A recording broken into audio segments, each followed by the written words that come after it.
নমস্কার, আমি হৈমন্তী চলে এসেছি আজকের লাইভে।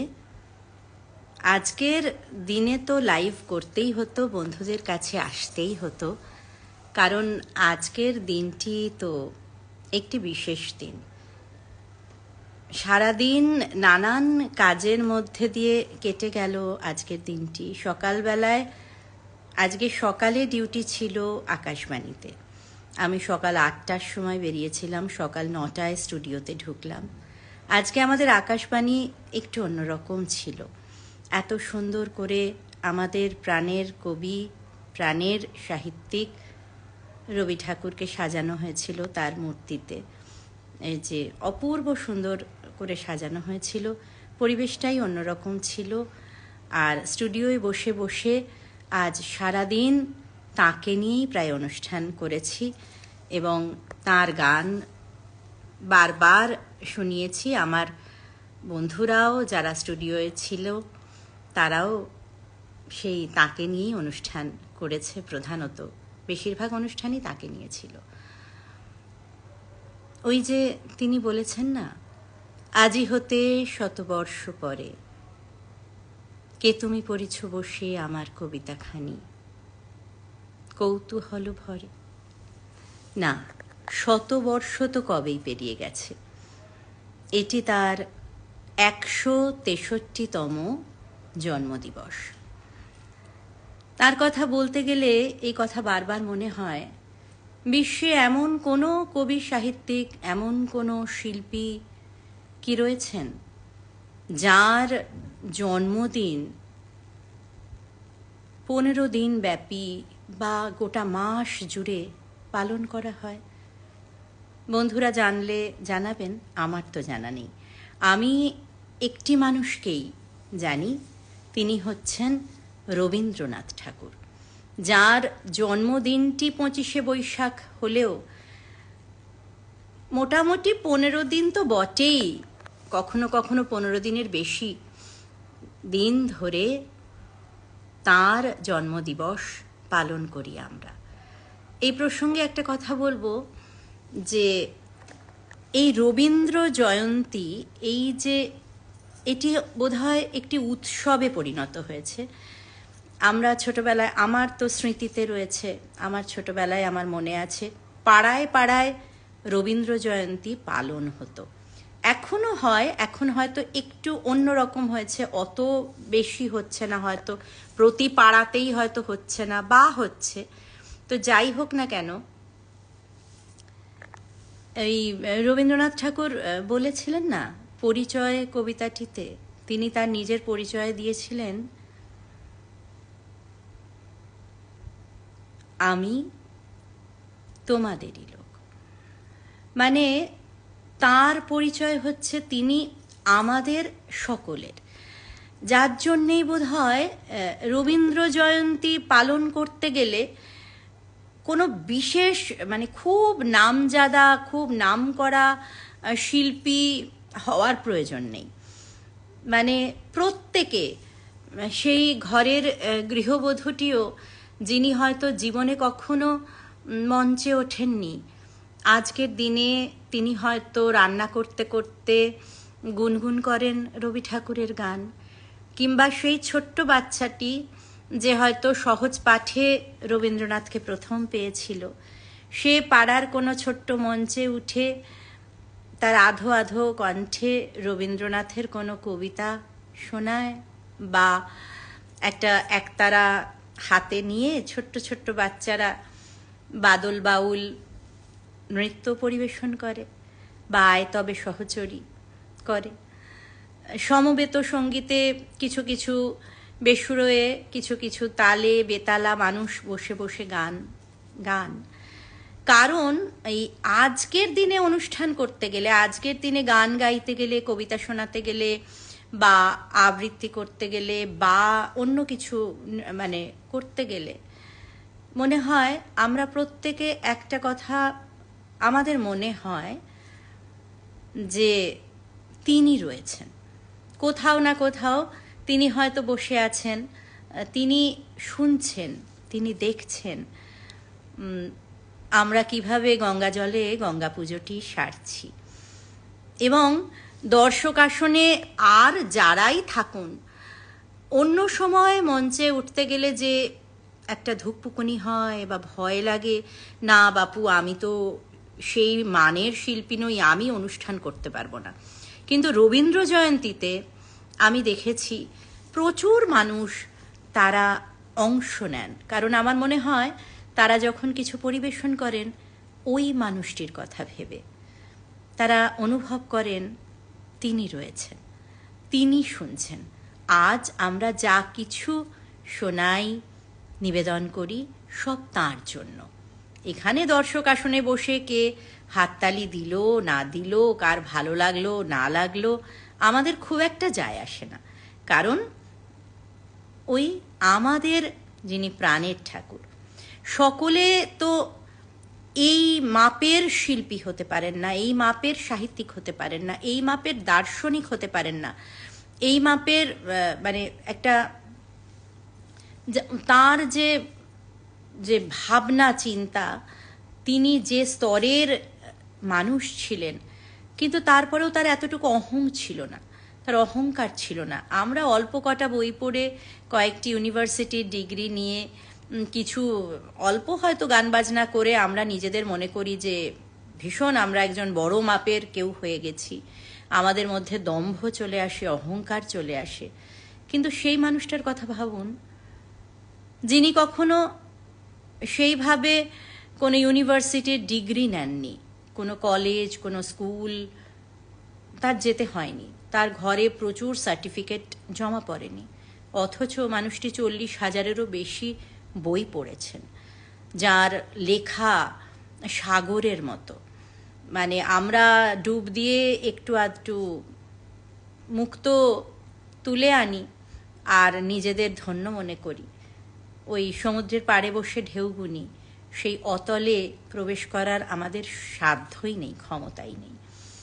কিন্তু এই রকম বড় মাপের মানুষ হয়েও তিনি কত সহজ সরল ভাষায় তিনি এমন গান সৃষ্টি করে গেছেন, আর তার যে সুর তিনি সৃষ্টি করে গেছেন, তিনি নিজেই বলেছেন যে আমার কিছু থাকুক না থাকুক, আমার গান থাকবে। তো আমার মনে হয় রবীন্দ্রনাথের যে এই যে গ্রহণযোগ্যতা, প্রত্যেকটা মানুষের কাছে পৌঁছে যাওয়া। কজন রবীন্দ্রনাথের লেখা প্রবন্ধ পড়েছি, খুব সকলে পড়িনি, তো কেউ কেউ পড়েছি, কেউ কেউ পড়িনি। তার লেখা উপন্যাস কজন পড়েছি বা কটা পড়েছি, সকলে হয়তো পড়িনি। তার লেখা কবিতা কটা পড়েছি, সকলে হয়তো পড়িনি। তো এরকম তো তার তো সৃষ্টির শেষ নেই, গল্প, উপন্যাস, প্রবন্ধ, কবিতা, গীতিনাট্য, নাটক, মানে শেষ নেই। কিন্তু এই এত যে তার বিশাল সৃষ্টি, সেটা হয়তো সকলে ছুঁয়ে দেখতে পারিনি, অনেকেই পারেননি। হয়তো যিনি সেইভাবে বই পড়েন না, তিনি হয়তো রবি ঠাকুরকে সেভাবে পাননি, তার পাঠ্যপুস্তকে পেয়েছেন, পরীক্ষার খাতায় পেয়েছেন। কিন্তু রবীন্দ্রনাথের গান শোনেননি এরকম মানুষ পাওয়া সত্যি দুষ্কর। বিশেষ করে যারা বাঙালি, যারা মনে প্রাণে বাঙালি, বাঙালি মানেই যে মানে জন্মগতভাবে বাঙালি হতে হবে তা নয়, যারা বাংলাকে ভালোবাসি, যারা বাঙালি। এই প্রসঙ্গত একটা কথা বলি, আমি এমন অনেক মানুষকে চিনি যারা জন্মসূত্রে কিন্তু বাঙালি নন, কিন্তু তারা মনে প্রাণে বাঙালি এবং তারা বাংলাকে আপন করেছেন। তো এরকম কোনো বাঙালি খুঁজে পাওয়া যাবে না যে রবীন্দ্রনাথের গান শোনেনি, আর রবীন্দ্রনাথের গান শুনে কোনো না কোনো মুহূর্তে উপলব্ধি করেনি যে এই আবেগ, এই অনুভূতি, এই শব্দ, এই সুর, এ তো আমার কথা বলছে, আমার ভাবনা কিভাবে ওই মানুষটি তার গানের মধ্যে দিয়ে রেখে গেছেন। মানে প্রত্যেকটা সময় যখন আমাদের আনন্দ হয় তখন রবি ঠাকুরের গান, যখন আমাদের দুঃখে বুক ভেসে যায়, চোখের জলে বুক ভেসে যায়, তখনও রবি ঠাকুরের গান, যখন আমাদের মনে প্রেমের জোয়ার আসে তখনও রবি ঠাকুরের গান। আবার আমাদের ভক্তিতে, আমাদের পূজায় তখনও রবি ঠাকুরের গান। এখন এই যে গান, উনি নিজেও বুঝতেন যে ওনার সমস্ত যে সৃষ্টি সেটি সকলের কাছে পৌঁছবে না, কিছু মানুষের কাছে পৌঁছবে, কিছু মানুষের কাছে পৌঁছবে না। কিন্তু গান, তার গান সকলের কাছে পৌঁছেছিল, পৌঁছেছে, থাকবে। তার গান থেকে যাবে, তার গান কালজয়ী, চিরকালীন। তো আজকের দিনে রবীন্দ্রনাথের কথা তো বলে শেষ করার উপায় নেই, কিন্তু কতই বা বলবো, কতটুকুই বা জানি, কিছুই জানি না তার সম্পর্কে হয়তো। তবুও যেটুকু পড়েছি, যেটুকু বুঝেছি, তাতে এইটি বলতে বড় ভালো লাগে যে আজকের দিনে তাকে আলাদা করে মনে করতে হয় না। তিনি যেন মানে অদ্ভুতভাবে আমাদের মধ্যে চলে আসেন। বৈশাখ মাস পড়লেই যেমন নববর্ষ আসে, বৈশাখ মাস পড়লেই আমাদের মনে পড়ে যায় 25শে বৈশাখ। এটি ভোলার উপায় নেই, তাকে আমরা ভুলবো এমন সাধ্যই আমাদের নেই। আর আরেকটি কথা বলবো যে রবীন্দ্রনাথের গান, তার বোধহয়, তাকে বোধহয় কোনো সময়ের গণ্ডিতে মানে বাঁধা যায় না। যেমন রবীন্দ্রনাথের গান তো অনেক রাগ আশ্রয়ী, অনেক রাগ, কোনো গান হয়তো ইমন রাগে, কোনো গান হয়তো বেহাগ রাগে, কোনো গান হয়তো পিলু রাগে, এরকম তো নানান রাগে তার গান রয়েছে। তো গান, রাগের তো গাওয়ার নির্দিষ্ট সময় থাকে, কোনোটা হয়তো ভোরের, কোনোটা হয়তো বিকেলের, কোনোটা সন্ধ্যের, কোনোটা গভীর রাতের। তো কিন্তু একটু লক্ষ্য করলে দেখবেন যে রবীন্দ্রনাথের সেই সব গান, যে গান কোনো একটি বিশেষ রাগকে অবলম্বন করে, সেই রাগের যে সময়ে গানটি গাওয়া উচিত রাগ হলে, গানের ক্ষেত্রে কিন্তু সেটি থাকে না।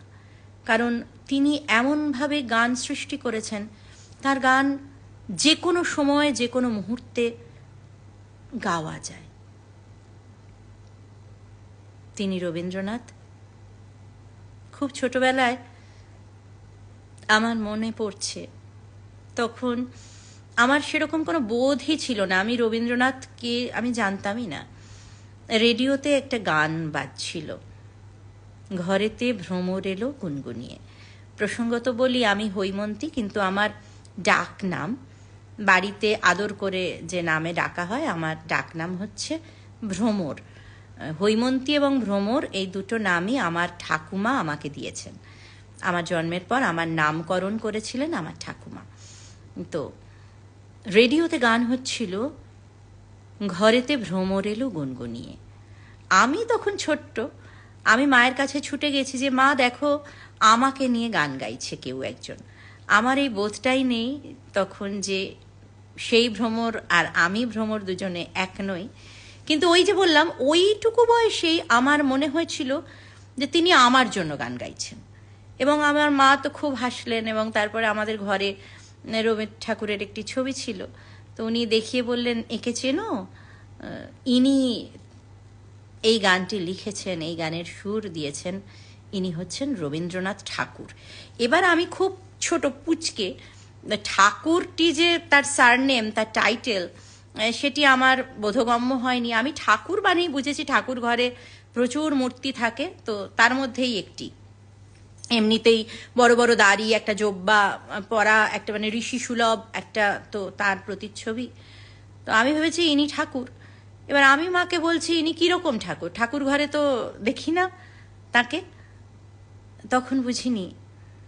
পরে তারপরে তার সঙ্গে পরিচয় হয়েছে সহজ পাঠে, তার সঙ্গে তার মানে তারপরে তার সঙ্গে পরিচয় হয়েছে গানের স্কুলে, স্কুলের প্রার্থনা সঙ্গীতে, আস্তে আস্তে পরিচয় হয়েছে, এখনো পরিচয় হচ্ছে। এখনো বোঝার চেষ্টা করছি সেই মানুষটিকে, যে তিনি কেমন মানুষ, অত বছর আগে জন্মেও এমন আধুনিক মনস্ক, এমন বিজ্ঞান মনস্ক মানুষ কি করে হয়েছিলেন তিনি, যে তিনি লিখে ফেলেছিলেন স্ত্রীর পত্র? তিনি তো বুঝেছিলেন যে একজন স্ত্রী, একজন মা, একজন কন্যা, সবের বাইরেও তিনি একজন মানুষ, তিনি একজন নারী। গোটা সংসারে যদি তার গ্রহণযোগ্যতা না থাকে, গোটা সংসার যদি তাকে সেকেন্ড ক্লাস সিটিজেনের মতো ট্রিট করে, সকলে যদি তার উপর অনেক দায়িত্ব চাপিয়ে দেয় এবং বলে তুমি মুখ বুঝে পড়ে থাকো, তারপরেও সেই যুগে তিনি কিভাবে লিখতে পেরেছিলেন, কিভাবে তিনি মৃণালের মতো একজন চরিত্র তৈরি করতে পেরেছিলেন, যে তার ভরা সংসার ফেলে রেখে স্ত্রীক্ষেত্রে এসে তার স্বামীকে প্রথম চিঠি লিখে জানিয়েছিল যে আমি কিন্তু মরব না, আমি বাঁচব, আমি তোমাদের বন্ধন ছেড়ে সব কিছু ছিন্ন করে আমি চলে এসেছি, কারণ আমি মুক্তি পেয়েছি, আমি বুঝতে পেরেছি যে আমার জায়গা রয়েছে এই বিশ্বে, আমারও জায়গা রয়েছে। কিভাবে লিখেছিলেন সেই যুগে ওই রকম একটি বলিষ্ঠ নারী চরিত্র, মানে সত্যি ভাবলে কীরকম লাগে না, নষ্টনীড় সেখানের কথা ভাবুন, যে মানে কত গল্প, কত মানে কত লেখা, গোড়া ওই রকম যে জাত পাতের বিরুদ্ধে, ধর্মের বিরুদ্ধে ওই রকম একটি বলিষ্ঠ লেখা কিভাবে লিখতে পেরেছিলেন, কিভাবে তিনি রক্তকরবীতে সৃষ্টি করেছিলেন রাজা চরিত্রটি, কিভাবে তিনি সৃষ্টি করেছিলেন নন্দিনীকে, কিভাবে তিনি সৃষ্টি করেছিলেন রঞ্জনকে, কত বলবো, ডাকঘর, কিভাবে তিনি লিখেছিলেন এই রকম লেখা, কিভাবে লিখতে পেরেছিলেন তিনি। মনে পড়ে যাচ্ছে কত কত লেখা যে মনে পড়ছে, আর যতবার তার কথা ভাবি ততবার তো এইটাই, মানে আমার অন্তত এইটাই উপলব্ধি হয় যে তিনি প্রকৃত আধুনিক মানুষ ছিলেন। আমরা আজ এই আধুনিকতার যুগে আমরা নিজেদের খুব মডার্ন মনে করি, শহুরে মনে করি, আমরা পোশাকে আধুনিক, আমরা ভাষায় আধুনিক, আমরা শিক্ষায় আধুনিক, কিন্তু আমাদের চেতনায় আমরা আধুনিক হতে পারিনি। তিনি পেরেছিলেন। সত্যি মানে তার কথা যে কি বলবো বুঝতে পারি না। আজকে অনেক অনুষ্ঠানের মধ্যে দিয়ে দিন গেছে, কিন্তু তবুও বন্ধুদের কাছে এসে বারবার মনে হলো তার কথা একটু না বললে আজকের দিনে কি চলে, তার কথা তো একটু বলতেই হয়। আমরা সকলে তার এই 163তম জন্মদিবসে তাকে বারবার মনে করি, তার গান শুনি, মনে মনে গুনগুন করি, আর বারবার মনে হয় এই 25শে বৈশাখ তুমি বারবার এসো।